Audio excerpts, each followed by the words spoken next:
Welcome to Everyone's a Critic Movie Review Podcast. I'm your co-host, Bob Zarrell. With me, as always, is professional film critic Sean Patrick. And we are isolated again in separate rooms, separate houses, separate cities. Separate cities. Same state, it's barely.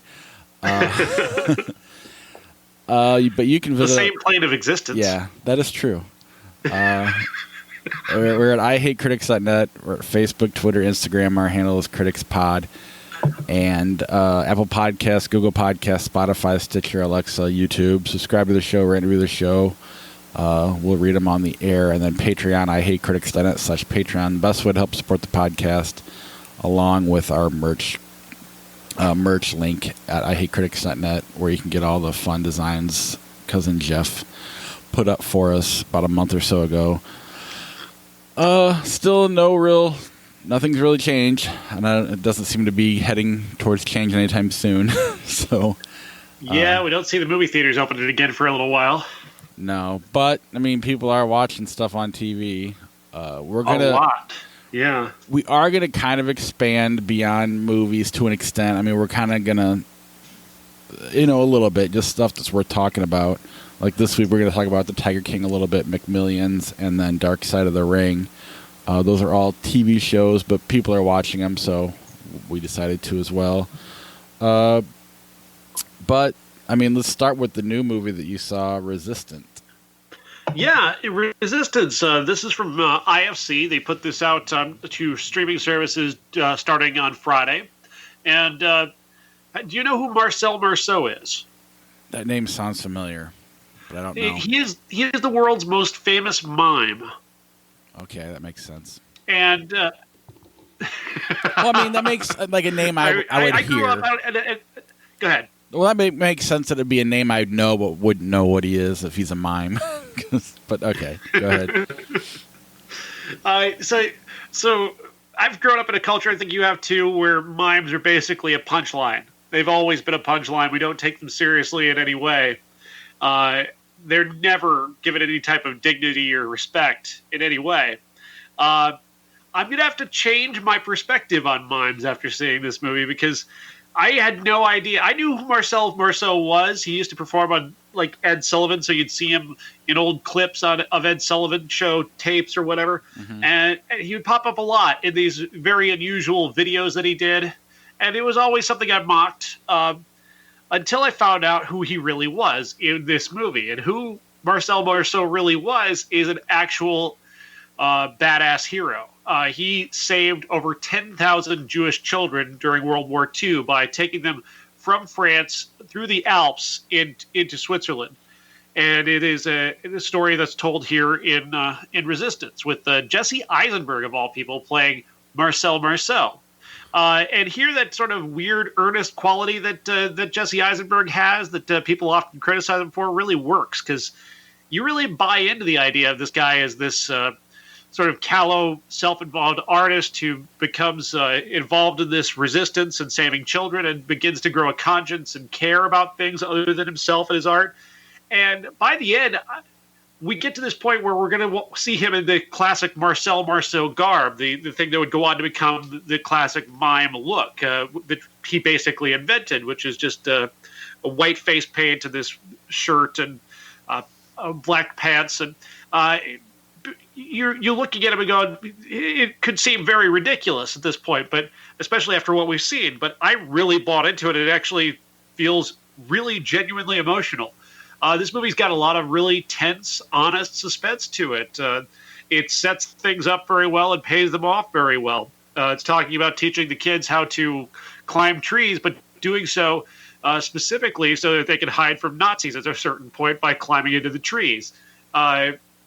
Really exceptionally compelling story. And Jesse Eisenberg is very good. Clemence Poesi plays his love interest in the film, and Edgar Ramirez plays his brother.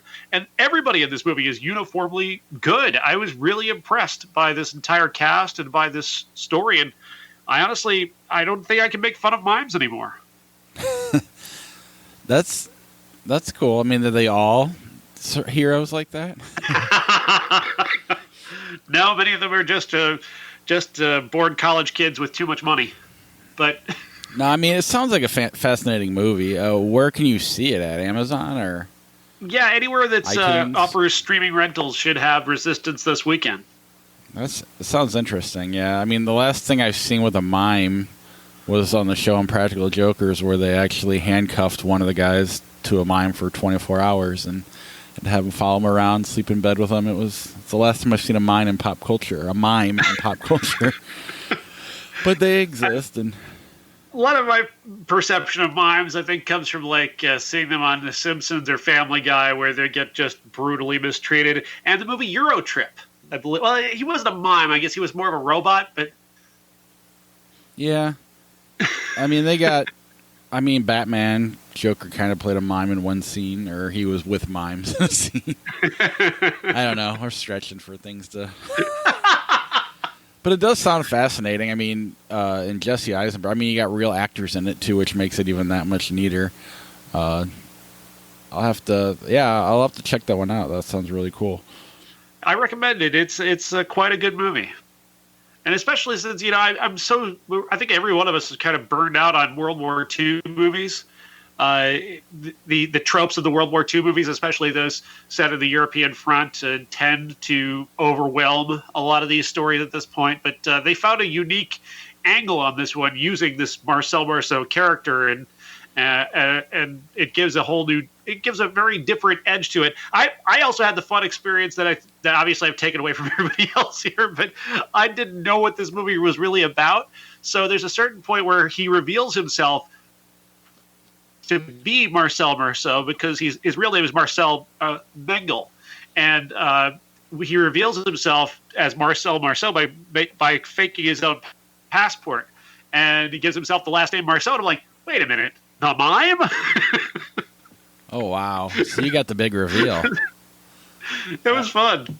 That's very cool. That makes it even better. I mean, obviously I don't have that now, but just hearing you talk about it's pretty cool alone. Anything else on Resistance before we move on? Ignore the generic title and see the movie. All right. In terms of not generic titles, let's move on to Verotika.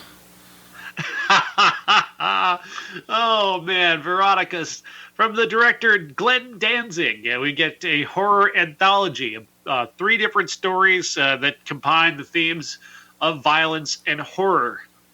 And really what we're getting here is that Glenn Danzig may be the modern day Ed Wood we've all been looking for. This is so terrible. It's terrible in so many ways.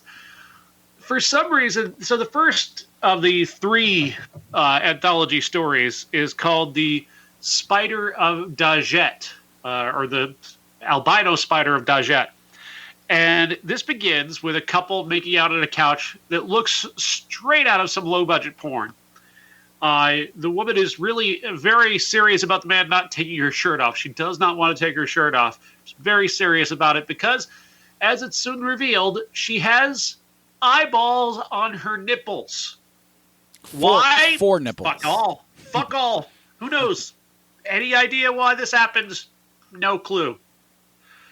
But the man obviously runs away very frightened and terrified, and this leaves her. Of course, this is not the first time this has happened to her, apparently, because she in dialogue, which she delivers in one of the worst French accents in film history, which all the characters speak in for reasons. She begins to tell that story of this is not the first time this has happened. That's why it's so hurtful to her, and her breast eyes begin to cry, and one of the tears somehow falls onto a CGI spider, which then becomes a spider monster human being with a French accent, who is also controlled by her when she's awake, and then can run off on its own while she's asleep and kill people, because apparently secretly that's what she wants to do. I say all this in a very questioning voice because I fucking have no idea what the fuck is going on here. You asking me to explain it? Say what? Are you asking me to explain it? You're more familiar with Danzig. Does this make any sense at all to you? No. I mean, just it's simple. simply imagery. I mean, it's based on a comic book that I don't know if he wrote it or if it's somebody did. So I clearly that's where all these images come from, and it's all it is images. I mean, after watching this movie, I understand your hatred for Planet Terror because that's Robert Rodriguez having fun trying to make a bad movie. This is Glenn Danzig seriously trying to make a bad movie, and that's what makes it so. Like you can see it's kind of like when we talk about The Room or whatever, the passion. He's trying really hard, and I think there is a little bit of intentional here based on what he's going for, but it's taken very seriously. Whereas in Planet Terror, he's just goofing around. Look, I'm making a bad movie. Look how bad this is. This is him trying his hardest, which makes it that much more fun. I mean, this is a midnight movie all the way. I can't imagine. I would love to watch this with an audience and not just on my computer screen, because this looks like a ton of fun. I mean, it's terrible, but in all the right ways. It's just, I don't know. It's kind of it's great. I don't know. Go see it. It's amazing, but see it with people. I mean, that's just the first. I mean, what I find disappointing is the most fun is what you just talked about, and that's the beginning, and then the next set or act change of face is just a strip club basically where they're ripping faces off, and that got a little repetitive and nonsensical as well. What is it about Glenn Danzig that did he not have an editor for this movie? Because you can see in scenes in this one especially where a scene appears to end, and then everybody just sort of stands there like, isn't he supposed to call cut now? Like, do we keep doing stuff? Like, it's just these scenes will just linger and linger and linger, and then finally come to an end for seemingly no good reason. It is baffling, the level of ineptitude, and I honestly don't know where the intention lies and where the joke is, and that's what makes it so baffling and yet weirdly entertaining. You can't really tell. I feel like I sense a good deal of a sincerity on the part of Danzig, and no real sense that what he's making is truly terrible, which makes it that kind of sad clown sort of poignant. Well, I mean, you're not making pure art when you're making a movie about boobs and with eyeballs as nipples. So I think he knows it's not, Citizen Kane, but at the same time, it's, I can't imagine this movie working if it was good. You know what I'm saying? So you need that terribleness to go. I don't know. It just, if you had Cosmos, whatever that guy's name who did Mandy, if he made this movie, I don't, it would be neat, or I'm curious, but I don't think it would work the same way Mandy works, or the same way, you need that lack of skill, and that you need that crappy budget, you need those bad actors, you need those porn star actors, which I'm pretty sure some of them were. Pretty sure. I'm pretty sure he made this whole thing in the back room of a strip club. I'm relatively certain of that. I wouldn't doubt it, but that adds to the sincerity and the charm. It really makes it that much. This would be a great midnight movie, which clearly is the intention, with an audience. And I don't know. It was just weird to watch on a Sunday morning on my computer. Actually, I watched it Saturday, but finished it today. It is truly bizarre. The final one the final story doesn't even really have a plot. Just the Blood Queen.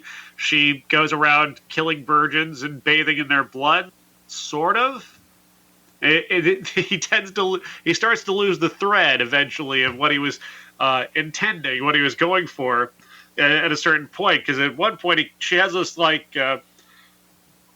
lackey cut off the head of one of her victims, this harem of young women she's put together of virgins, and all this blood is pouring out. Like, what, isn't that your point? Was that you want the blood? You're the blood queen, but all the blood is going away. I'm applying logic where none is welcome, but that's what I do. This is so terrible. It is It is just wildly awful, and I could not get enough of it. And you'd be right at the theater if it was a big group doing a midnight screening, too. That's what's crazy about it. I would go see this again in a heartbeat. But, yeah, I don't know that I'd watch it on my own again. But if I could take my friends to, like, a midnight showing, I'd be all over this because it is that kind of level of fun. I don't know. I'm not... at the same time, it doesn't have me interested enough to go check out the comic book and be like, what was he going for here? I'm just going to kind of leave it where it is. No. And I mean, I don't know. I'm a quasi Danzig fan, I guess. I like the Misfits, okay, but I don't know. I'm glad I saw it. I'd see it again in the right scenario, but I may forget about it as well. I don't know. Depends. We're in the Quad Cities, and there's not a lot of midnight screenings of stuff. True. I will never forget the experience of Boob Eyes. I definitely won't do that, and I will say I did pirate it briefly on my phone to show people. This is what we're talking about in this week's episode. Text it to all my friends.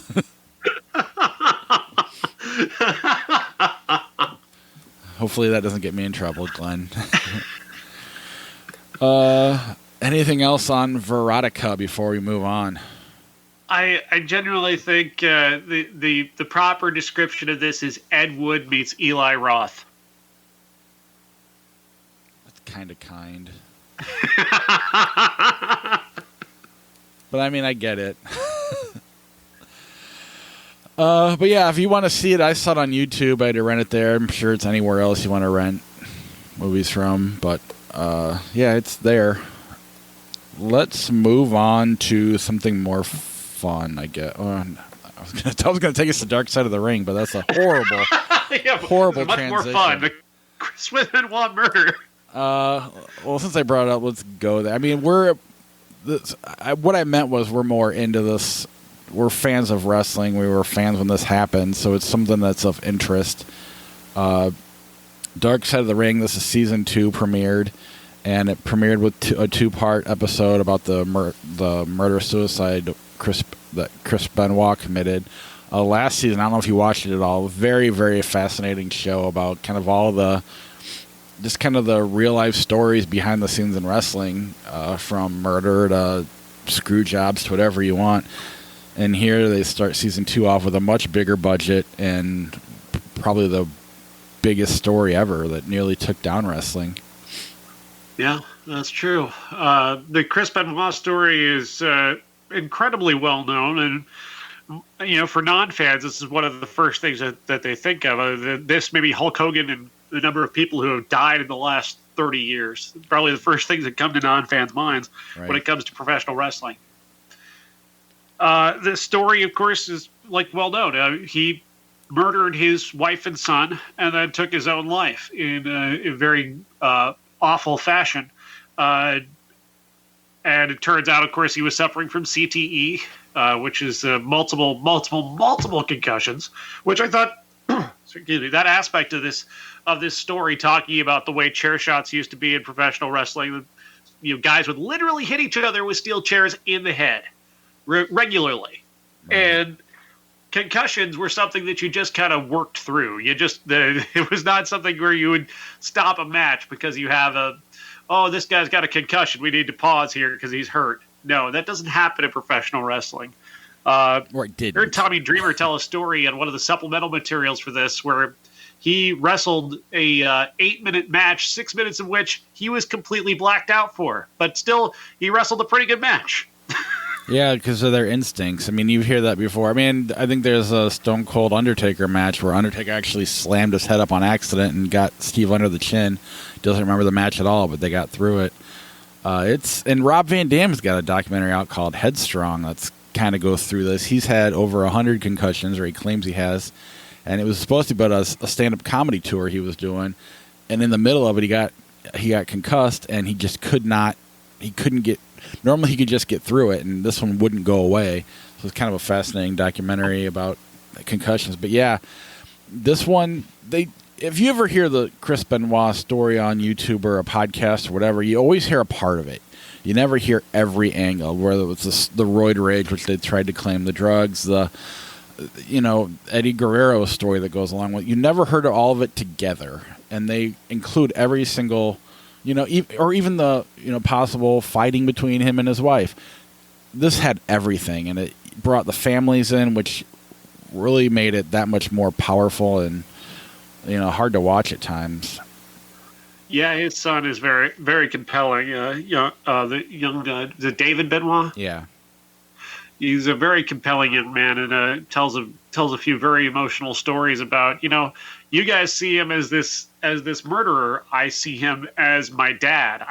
He wasn't there that night. He was with his mom, and he didn't know what happened until everybody else did, and he has no memories of his dad being this monster who murdered two people. He was just remembering him as his dad. And that dissonance is not something that many other stories about Chris Benoit have ever captured. Right. And the other thing is, all of his friends, same kind of thing. They didn't, he just seemed like a normal guy. One of the, I think Chris Jericho mentions if you put 100 guys, line them up on a wall and pick one who would be the one to do this, he'd be the last one you'd pick. So nobody saw this coming, but they do their best to try to explain something that will never be explained. But they noticed when his friend Eddie Guerrero died, he was never quite the same. And when you mix the CTE thing and maybe some of the drug, all that together, it just kind of, he started to unwind. And I don't know, it's even, you get the Chavo Guerrero stuff where he was getting that text about or he talked to him. And at the time he didn't know, but his wife and son were probably dead. And he actually talked to him. I don't know, it's just really, it's just a horrifying, scary thing and fascinating at the same time. Like you never will have the answer, so that's why it will always be something you just wonder. And I don't know. It is fascinating. That is fascinating. A part of this is about the least likely guy or the guy nobody expected to do something like this. Because oftentimes when you hear a story like this, you start to hear stories about, he was already kind of in an abusive relationship with his wife. They were fighting a lot back and forth. And you don't really have that with the Chris Benoit story. What happens is Eddie Guerrero dies, and Chris Benoit's emotions are extreme, but they're extreme grief, sadness, and isolation. Not necessarily him becoming more violent or out of control. Nobody notices any kind of a violence or out of control behavior on his part. The people closest to him just seem sort of becoming a little more distant, but he's still showing up and delivering in the ring, and he's his family is upset with him being distant, but they're not afraid of him. Right. And it's just, it's something that they not necessarily everybody noticed, but when you start to hear everybody's story between Vicky Guerrero and how much he would just come to their bed and lay in their bed and cry, and then you hear someone like Chris Jericho say something like he never noticed it until he noticed it but didn't really think anything of it. So you start hearing everybody's stories together, it just really, I mean, I can't imagine being a Mick Foley or a Tommy Dreamer or a Rob Van Dam, guys who've gotten a ton of these chair shots, and they're 40, 50.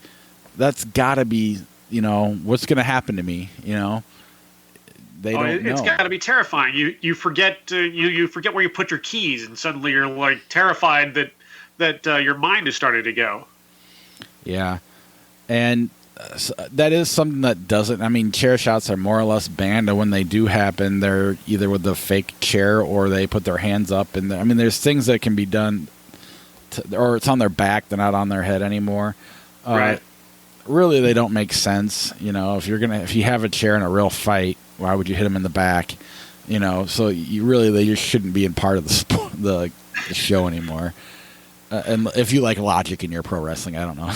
I tend to prefer that. But I don't know. It's just I'm really curious where the season goes. There's some other ones that I'm pretty fascinated by. There's another thing on here that they mentioned. I think was it George the Animal Steel used to do this head butt off the top rope, and then no, it was King Harley Race. Harley Race, right? And then what's his name from the Bulldogs? Davey Boy Smith. No, the other one. Dynamite Kid. Dynamite Kid. He used to do it. He ended up in a wheelchair.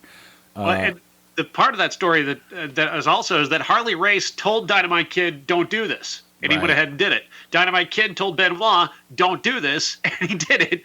And it just keeps going from there. Daniel Bryan was doing this up until he was forced to retire. Right, for concussion reasons, and he has since come back. And hopefully he's found a way to rehabilitate concussions. They're going to find out. He has donated his brain. A lot of these guys have donated their brains to science. I don't know. It was just, I was curious how they would do it. You know, when you do a story like this, you got to be respectful and not sensationalize it. And I thought they did a very good job of not sensationalizing it. I don't know about you, but that's kind of, I was impressed by that. And I know they're also doing the Owen Hart story later on and they got his wife involved, which no one's ever really done before. So that'll be fascinating. Yeah, that's the season finale. She's still pretty bitter, from what everybody keeps saying about her. From what I understand, the creators of the show have been doing a lot of podcasts, and they did Jericho's. They also did Jim Cornette's, and I think we're going to find out why she's bitter and possibly even sympathize with her. From what I understand, because the WWE has kind of controlled that narrative and really made her look worse than she is. And Jim Cornette was saying that as well. So I'm curious. I'm really interested in that one too. But it's a fascinating show on Vice. You can also get it on YouTube right now. I don't know if all the episodes will be on there or not, but even if you're not into wrestling, it's pretty. You're going to get into this because you're literally talking about a sister and a nephew who hadn't seen each other in 13 years reconnecting. I don't know. If you watch these documentaries on TV, this is really one of the better ones as far as I'm concerned. It's quite good, and for a very familiar subject for some people, this does add some dimension to it. Yeah. All right, let's move on to McMillions, HBO. McMillions. I'm going to take this and Tiger King really kind of similarly because they're both lengthy, multi-part documentaries. And what I came away with, and I know you're a fan of this, is that these are basically two things that would be much better as episodes of The Dollop. Yeah, these are overlong. I could just imagine Dave Anthony and Gareth Reynolds telling these stories much, much more entertainingly and concisely than what we get here, which is a lot of diversions and a lot of extra stuff that really doesn't feel necessary. And especially that seems to be the case with McMillions, which takes forever to get where it's going, as it is telling a very interesting story. In 89? Yeah, when this started. Somebody began stealing the game pieces for the McDonald's Monopoly game. And from 1989 to 2001, there wasn't a single legitimate grand prize winner in the entirety of the Monopoly game, which I was alive for all of that. I participated in all of that. And without having ever known that this was not a legitimate contest. And it turns out that this kind of tangentially involves the mob, and there's a couple of people who end up dead. Like there's a lot there that this should be much more entertaining than it is. In fact, the first episode, taking it from the perspective of the FBI finding this story and kind of introducing this Agent Matthews, who becomes the de facto hero of the story. He's really entertaining. The whole first episode is really entertaining, but then it just kind of drifts after that. Each episode is kind of meandering through introducing all these various characters who are going to be part of the finale of this. Aren't particularly interesting. I didn't find myself. I felt bad for, say, like, there's a woman named Gloria Brown who gets drawn into this, and she's got a son, and she's very earnest and desperate and sad, and I felt for her, but I wasn't particularly interested in her story because there really isn't much there, as far as I'm concerned. Yeah. There are other tangential characters that get kind of drawn into this story that aren't particularly interesting. This nephew of one guy who's a manager of a restaurant or something, not interesting at all. To me, I didn't find him remotely interesting. The FBI agents were fun, but they were missing one of the FBI agents who they build up and kind of make him seem like he would be a fascinating character to hear from, and he refused to talk to them. So there's like this missing piece of this whole thing. Because he was there and arrested the big guy, Uncle Jerry, who was this guy he worked for the marketing company that built the McDonald's game, the Monopoly game, and as their head of security. And so he had access to the game pieces, and he was the one who was stealing them and selling them. And did the final episode say how he did it? Yeah, they had a CPA with him. They were handcuffed to the. I don't know if they were handcuffed together, but she had to watch him go everywhere. He would go to the bathroom. She would let him go, and he had an envelope. He'd switch the pieces out there. He knew her. He saw her on the briefcase. Each one of them had a pin, and he saw her pin, so he knew what her pin was. He would take the briefcase into the bathroom and switch the pieces out, and she let him do it. At first, I thought she was involved with it, but it turns out she wasn't. And it was really kind of anticlimactic because that was kind of the one question you had throughout.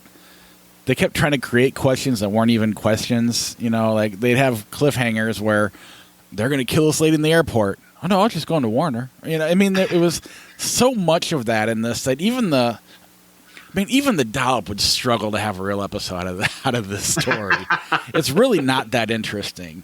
And that's really where it goes wrong. I mean, the FBI agents, you know, when you review those Gerard Butler movies and you get upset at how they treat the FBI, well, they kind of prove why they get treated shitty in movies like that, because they literally sent, you know, their file to the press on accident. I mean, it just, and that Agent Matthews is like a total douchebag and annoying. He's entertaining, but it's just annoying after a while. I mean, what was the point of even their elaborate scheme? That guy wasn't even like the guy that they spent all this time trying to get. There's this character, this guy who was one of the $1 million winners, and they set up this whole elaborate scheme where they're going to get him on camera to talk about how he won and try and take apart his story. And there was really no point to that. It was just a lot of nothing. Like they get the information that they get comes afterwards, after they've tapped his phone. They did all this thing where they created this commercial and they're going to film him, and the Agent Matthews is acting like the director, and they've got a marketing person from McDonald's who's a civilian who's there, and a whole bunch of FBI guys as camera people, and all of that was just so they could get a bug in his house. And that's where they get the actual helpful information that they get. And they play it like, oh, this is really funny, right? That we're all doing this is like a big wacky scheme. It was pointless. Well, at least in the documentary, I mean, I think there was times where you were getting them to identify the wrong McDonald's, and they got, I think, the Gloria Brown, she pointed to a McDonald's in a different city than the one she wanted in. But again, all it was it didn't really, they never figured out how he did it until they were in the trial. And yeah, quite frankly, you never really felt, I mean, you kind of felt bad for him because, not him, the main guy, but all the people that took the winning pieces, because they had to come up with like $100,000, and it really almost ruined all of them because they only got $50,000 a year, and they were all kind of poor to begin with. One guy didn't even really know what was going on, and he actually was found guilty because he refused to do a plea bargain. But at the same time, you know, he did buy a winning game piece for $100,000. So, but I think he thought the guy legit won it and was just trying to move. You know, he was trying to get the money up front, as much money up front, and then he would get the back end part of it. Yeah. So I don't know. The whole thing was just really. It's 6 episodes too long for sure, or 3 episodes too long for sure. It's 6 episodes total. But it's not as fascinating as it sounds, you know? Yeah, no kidding. They all do this whole tease about the mafia. It's one guy who maybe tangentially was a member of the mafia. Yeah, that hardly plays out. Somebody dies, but it's just a car accident. I mean, yeah. They try to make it look like it was a hit, but there's really no evidence of that. You know, they tell you who the person who leaked it to the FBI, I guess, but I don't know. The whole thing is just, it's not as nearly as good as it should be, or it's really not that good. It's really not that good. No, it was really disappointing. let's go to the Tiger King, because I do think this would be a better Dollop episode, because at least you have weird characters. Yeah, I can imagine where Gareth Reynolds would have a lot of fun with Joe Exotic. I'm imagining that is actually more entertaining to me than this whole show was. And I know a lot of people are really enjoying this for some reason. I didn't. I mean, I binged the whole thing, and I did watch it straight through, and I was kind of fascinated. But there's a lot of inference and a lot of... There's nothing but inference. That's all it is. That's nothing but inference. So Joe Exotic is a character for sure. He's this guy who runs a sort of a pseudo zoo in Oklahoma where he's got a lot of live tigers, and he lets people pet tiger cubs, and that's apparently something that people really desperately want to do for reasons. This other lady, Carol, doesn't feel that this is okay. She thinks it's cruel, and she wants to shut him down. She also runs a tiger park. Then there's this guy, Doc, who's just a really tangential character who just sort of comments on all this, but he's also just as weird as they are, because everybody who has tigers apparently is a fucking weirdo. The weirdest character of them all, and he's, like you said, he's tangential. He's hardly in it. It's like, I want to see what that guy's doing. He's riding down the street like an elephant. He's got 5 wives. He's accused of incinerating tigers, like all this weird shit. But he's but like you said, he's just kind of it's not about him. It's like, I'd rather see his story. He's rarely ever directly involved in the action. Right. This is between Joe and Carol for the most part, and then becomes between Joe and his new partner at a certain point, who's not an interesting character in any way. He's an asshole, but he doesn't really, there's no heroes here. Nobody you're going to like or come away rooting for, because Joe's an asshole as much as anybody else. Even more. Yeah. He ran for governor of Oklahoma in 2016, which I think I kind of remember that. I also remember the John Oliver bit. I kind of remember that as well. He's a gay man with 2 husbands and this tiger park in Oklahoma, which is that's right there. That's it. That's all the story you really need. We're done now. That's pretty much, you told the whole thing. But apparently he was running this kind of online empire with his own TV show that he ran on the internet, and was just him just railing against this Carol woman to the point where eventually he gets accused of hiring somebody to kill her and winds up in jail. And he's still in jail, right? I haven't finished it. Because it loses steam very quickly over the episode by episode run. Like, you could do this whole thing as a 2-hour documentary, and it'd be a lot tighter and more concise, and I think better. But as it is, it's kind of loose and meandering. And once Joe's in jail, the story is not particularly interesting. I'm like I said, I'm only like 4 episodes in. What is there, 6 or 7? And it just seemed like I couldn't binge it. I would get tired during every show. I feel like this is how I am with TV shows. As soon as we start binging it, I just immediately get tired. Like my wife, we started watching The Handmaid's Tale this week. Episode 3, episode 1. By the end of it, I'm half asleep. She's ready to go to the next one. I'm like, I gotta go to bed. Movies, I'm good, but when it comes to TV shows, I just can't. I don't know what it is. It's just too long and drawn out. And this one too, I was like, okay, I get the joke, but. So these are weird, cool characters. I don't know. Okay, so she killed her husband, but there's really nothing. It's just an episode of how she might have killed her husband. There wasn't much more to it. I don't know. They're neat characters, I guess, but with no real story. No, it feels like what could work as like a regular episode of a reality show on USA or something. Right. That would be a better version of this. Although not as many people would have seen it, apparently.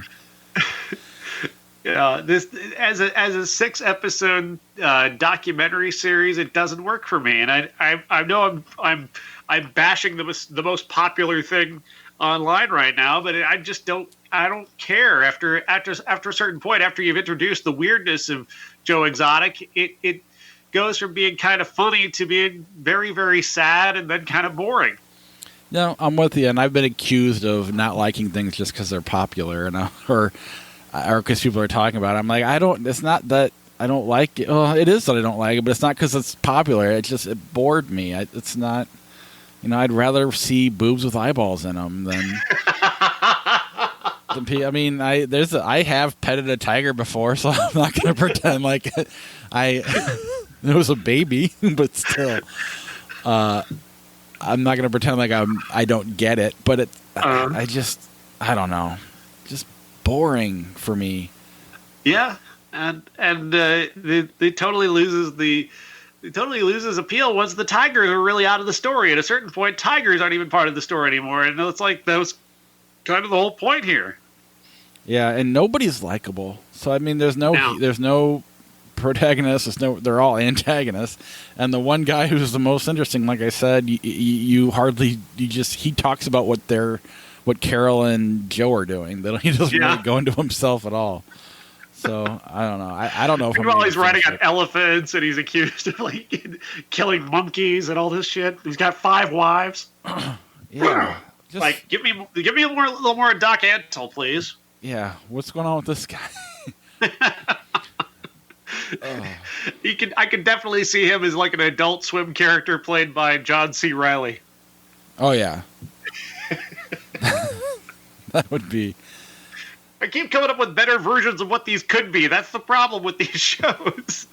But at the same time, it's if it existed that way, we wouldn't like it either. So that's how not. I don't know. Netflix is that powerful, I guess. Yeah. Right now they are. I mean, they're basically holding us all hostage. Well, they did it with, what was it, Bird Box a year or so ago? Similar type idea. I don't know. It's just they managed to get everybody to watch, which is a pretty cool feat. No one's really done that since, the 90s when we were all watching Friends and Seinfeld. So I guess The Office, I suppose. But good for them. I'm glad somebody can do something like that. But I just wasn't, I don't know. I want to like it. I don't want to be the guy that hates things that are popular, but it doesn't appeal to me. And I'm sorry, everybody. I'm trying to be like you. What I do like is Ninja Turtles from 1990. Yes, this is our, both it serves as a 30-year movie and our classic this week, Teenage Mutant Ninja Turtles, the original theatrical presentation of the Turtles.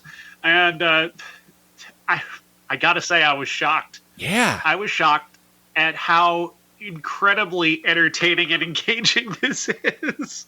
No kidding. It's weird. There's a weird transition point for me in 1990 because I'm at that time I'm going into high school and I'm not really playing with toys anymore. So stuff like Ninja Turtles is even though I'm only 14 years old at the time, it's like a kid thing. So I really didn't get into Ninja Turtles, even though people 2 years younger. 3 years younger than me are really loving the Turtles. No appeal to me. And so I've kind of all these years, I've just kind of lumped all of the Turtle media into one thing, a thing that I was never really particularly interested in. And watching this now for the first time in 30 years, I was really shocked at how incredibly well put together this is. First of all, the spectacular effects. I bought those turtles. I bought into Splinter, especially the Splinter, yes, the rat. I bought into him especially as this perfect labyrinth-esque creation who felt real, and had very real qualities to him. In terms of if you put it in the perspective of 1990, he's one of the most impressive special effects of that year. Oh yeah, that is really awesome. And then the guys in the turtle costumes are really believable and charming and fun. And the vocal performances are charming and fun. And the lady who plays April O'Neil, who goes on to do absolutely nothing somehow, is really charming. And I really enjoyed her.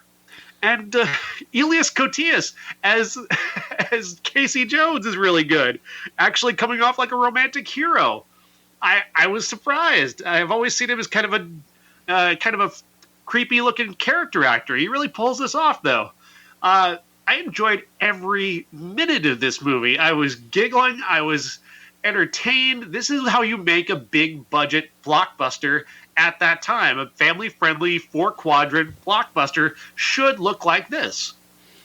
No kidding. And you watch what Michael Bay does or whoever did that. I think he produced it maybe. And you're just like, why can't you get this right? I mean, This, if you re-release this today, it would work better than what he did with the remake or whatever they did with the last round of Turtle movies. Absolutely. It is like, I was really shocked at how much I enjoyed it, like to the point where I'm like ready to put it on, up there with some of the other classic kid movies from that era. I would watch it before I'd watch Goonies. I'd watch Batman before this, but I'll put it below that just slightly. Even the Back to the Futures and Indiana Jones and all those movies, I'm not as big a fan of those. I was a little bit younger for those. But I just really was shocked at how good this was. I was between 4th and 5th grade when this came out, I think.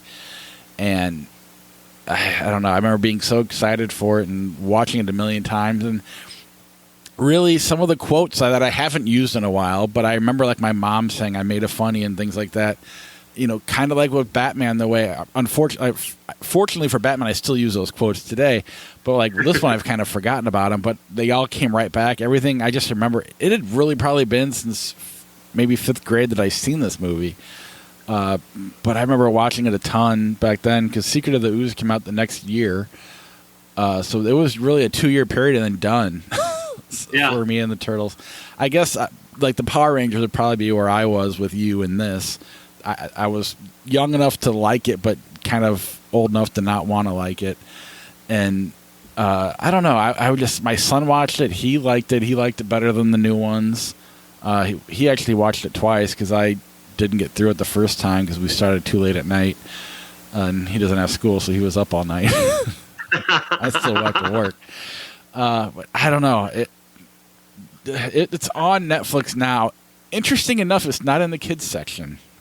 It's only that is interesting. I thought, because I went to watch it again last night, and I couldn't find it under my son's profile. But then I went to my profile, it was there.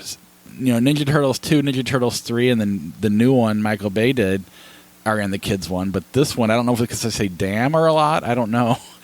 But it was not in the kids section. I'll go even further on my praise of this and say that next to Joe versus the Volcano, this is my favorite movie of 1990 thus far. Yeah, I can't. I've already kind of forgot what we've watched. 1990. I mean, there hasn't been much. We were only 3 months in, but I mean, I'm sure I'm going to like Goodfellas better.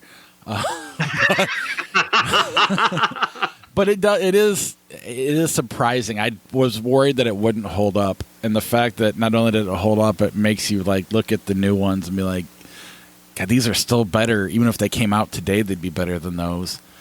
They are a little dated, but that kind of adds to the charm too. I don't know. If you haven't seen Turtles in a while, go watch it. It's on Netflix now. Absolutely worth watching and enjoying even today. Yes. Was there anything else you were going to talk about, or are we just jumping straight to Flick Chart? Well, I did watch the movie Side Out. Oh, let's talk about Side Out. Side Out is a volleyball movie, a beach volleyball movie. And weirdly enough, at the time, I actually watched beach volleyball regularly on ESPN. It was always on late Saturday night when my buddy and I would, I'd have a friend over at my house. We'd be doing other things. We'd have the TV on. And always on ESPN, and there it was. Guys like St. John Smith, who's in this movie. I knew exactly who that was when I saw this movie in 1990 because I watched beach volleyball at the time. Beach volleyball was kind of a thing, and enough so that they actually made a movie about it in 1990, starring C. Thomas Howell and Gary Horton, who was well known for 30-something, and played the bike guy in singles. And the story goes that he's like Gary Horton is this old veteran beach volleyball player who's down on his luck. He's about to lose his house. C. Thomas Howell is this kid from the Midwest who moves to California and discovers beach volleyball. And he meets this guy, Barnes, as he's about to throw him out of his house. He's a lawyer who throws people out of their houses. And he goes out of his way, works some legal magic to keep him in his house, and in exchange, Barnes is going to teach him how to play volleyball. And they become partners, and it's a typical sports story. And really, it's a really solid sports movie in many ways. It's about beach volleyball. Can't say it's good, but I can't say it's terrible either because I don't hate it. It's a very watchable movie. It's got a very relaxed vibe, and you know, if you've always enjoyed the tropes of the sports movie, it has the tropes down perfectly. It hits every single familiar beat, and it does so pretty well. Like, if you're gonna make the same movie as White Men Can't Jump, or you know, other types of movies like this, which this came before that, but nevertheless. But like a typical sports movie beats, this does it as well as it can be done with this subject matter and these two stars. It's just funny you mentioned White Men Can't Jump, and I've been playing basketball because I have nothing else to do over the weekend with my kids. And I'm tall, 6'2", and I've always could kind of touch the rim. And I knew my hoop was a little lower. I was thinking it was like 9'7", 9'8", and I was able to I got loose and I was able to dunk. So I was like, maybe I'm curious how tall it was. I'm thinking it's like, 9'7", 9'8", and I get the tape measure out and it was just barely 9 foot. And I was like, God damn it. Now my shoulder hurts too. I was taking everything I had out of it without jumping. Did you watch anything else? No, there was another 1990 movie, I think, that I wasn't able to watch. Opportunity Knocks. Yeah, that one was. They wanted me to pay $5 for that, and I was like, no, not doing it. Yeah. The whole attempt to make Dana Carvey a movie star never really did anything for me. I always liked him on SNL, but I was not particularly interested in him as a movie star. No, I mean, I like the Wayne's World movies, but yeah, outside of that, maybe any other SNL characters he turned into a movie I'd possibly try, but yeah, I agree. Next week, again, we don't really know. We're going to kind of watch movies and tell each other about them, and and that'll be the show. The 1990 movies, though, are The Cook, the Thief, His Wife, and something. Her Lover. Her Lover. Sorry, it's cut off on my computer. Crybaby. Ernest Goes to Jail. I'm sure we'll watch that one. The First Power. I Love You to Death. And Impulse. Yeah, interestingly enough, most of those I have a pretty vivid memory of. Like The Cook, the Thief, His Wife, and Her Lover is one of those movies that a lot of critics loved back in 1990. Crybaby is John Waters. Ernest had the highest profile of this group for whatever reason. The First Power, they promoted that on MTV a lot, and for some reason, with Lou Diamond Phillips. It made just less than Ernest Goes to Jail. And hell, I Love You to Death made a lot of money, too. So, I mean, I'm curious about Crybaby. I've never really watched a lot of John Waters, but we'll see. Maybe we should have a John Waters classic. Maybe. We'll see what the week does to us. Then you want to run through some flick chart? Sure. All right, before we get there, I want to thank our Patreon supporters. IHateCritics.net/Patreon if you want to get a credit on the show. Key grip level, Jason Bryant and Charlie Messing at our crash services levels. At Cove Maker, our character actor level, Christina Cato, Cousin Jeff, and Josh and Beth Paul, and our sci-fi level, Corey Fender, and IHateCritics.net/Patreon, or click on the Patreon link at our website. And don't forget our podcast merch as well at IHateCritics.net. All right, Scent of a Woman, Batman Returns. Batman Returns. I really hate Scent of a Woman. Yeah, I haven't seen it. My dad loathes it too. UHF Spartacus. I know what I'm supposed to say here. I'm supposed to say that Spartacus is the better movie. It is the better movie. There's no doubt. But if you're telling me what I'm going to watch, you hand me two movies, I'm watching UHF. Yeah, I agree. At the same time, though, Weird Al, I appreciate Weird Al a ton, but I hate when people go, his songs are better than the original. So it's always, I don't know. I'll go UHF because you're right. I'd watch that first. And I like watching him on shows and interviews and stuff, but I hate his fans. All right. Ted, the League of Extraordinary Gentlemen. What's the other choice? Ted. Ted. Yeah. War of the Worlds, 2005. White Men Can't Jump. They really are listening to us. Right, because that movie never comes up. I never can't. No. I guess it comes down to watchability again. As much as I appreciate War of the Worlds, I would watch White Men Can't Jump anytime. I agree. You have 2 years till that turns 30. Bedazzled, Sleepers. Which one of those are you going to watch? Honestly, Bedazzled.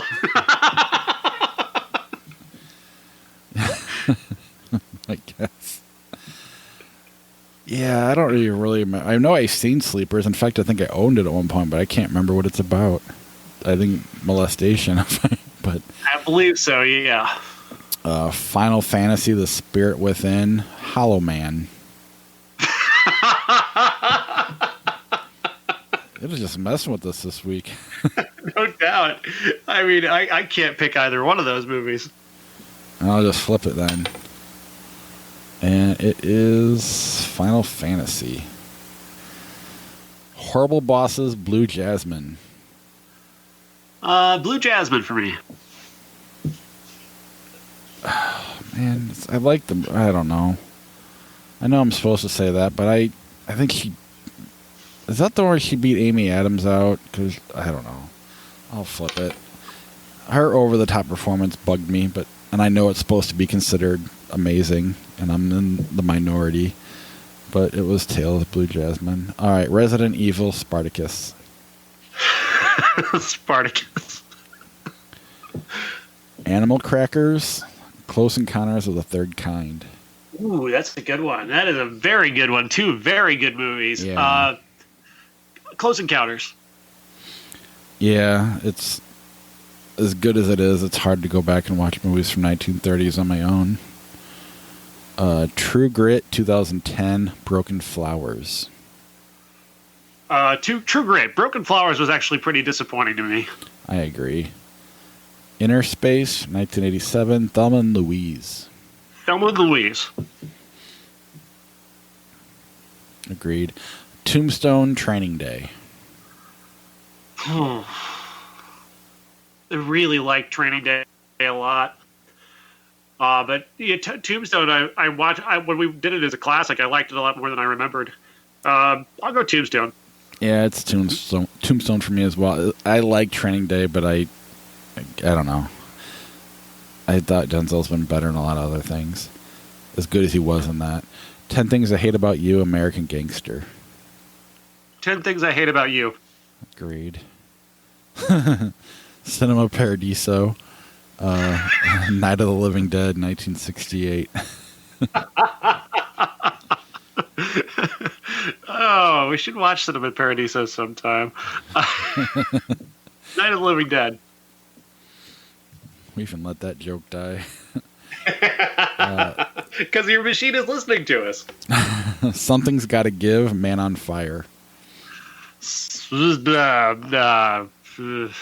They both suck. Yeah. I mean, I get why people like Man on Fire. It just could have been so much better. Absolutely. Really could have been so much better. How about the Coin decides? All right. And they like Diane Keaton naked, so something's got to give.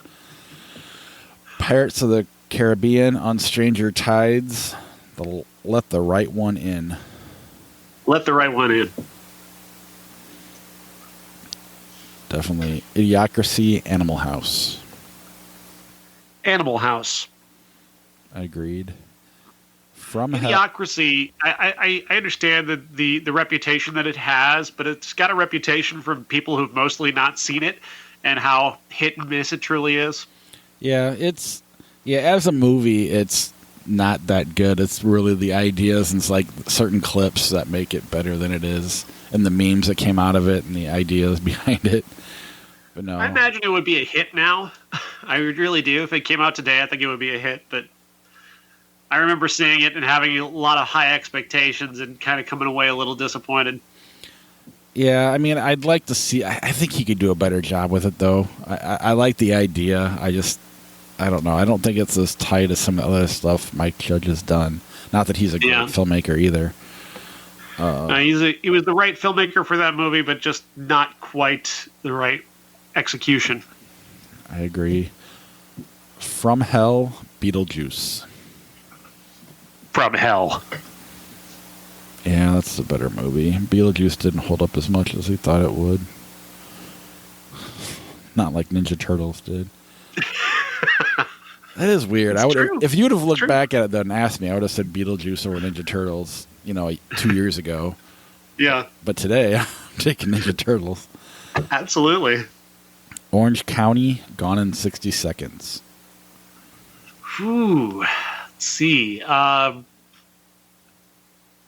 Orange County. I owned that movie. I did too. I've always been a Jack Black apologist, and that's kind of wasn't that kind of his first leading role or first main? I mean, I know he was starting to break out. But, yeah, this was like right about that time. Okay, this is a tough one. The Godfather Sister Act. Godfather. Bedazzled Crash, 2004. Bedazzled.